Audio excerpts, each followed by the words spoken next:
Hey, you guys, you got to calm it down in there. Yeah. All right, we ready? We're going to have some fun. Dennis Hoff is the owner and proprietor of the Moonlight Bunny Ranch and 6 other Nevada brothels. He's a businessman and a libertarian with political aspirations. And when it comes to laws around prostitution, he's one of the biggest advocates for legalization. Can you define the word pimp in your own terms?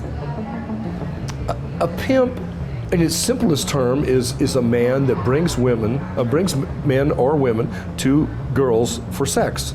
Okay, so in the simplest term, I'm a pimp. But I have a license. I have a business license to do this. So you're a legal pimp? I'm a legal pimp, absolutely. But in the street vernacular, in most people's thoughts, a pimp is a guy that goes to Kansas City, grabs underage girls, runaways, fills them up with drugs, and owns them and hauls them around to Oakland, Las Vegas. So when you legalize something, who do you take out of the business? You take the underage girls out, because every girl here has to go down and get a business license, be fingerprinted, photographed. They run the federal check on them.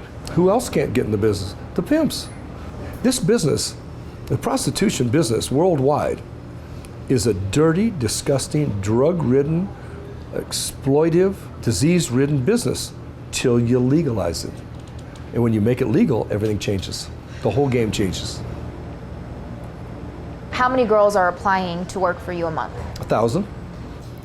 If it's some girl that I think I'm really interested in, which would be typically a very attractive girl, a hot blonde, or a mixed girl that I think is unique, then I might get involved in it myself. We think we are a family. We're all a close-knit little community here that supports each other. The difference is we can have sexual interaction too, and the girls do it. Hoff has a big financial stake in legal sex in the US, so it's no surprise he has a pretty harsh view of the illegal sex trade, even when someone is experiencing serious harm. I'm black and white. If you're having sex for money, you're a criminal. That's it. That's it. Now, if you're underage, you're a victim. But if they're old, if they are of age but they're being trafficked, they're not They're victims? criminals. They have no business being in the business. We can't enable The women are criminals?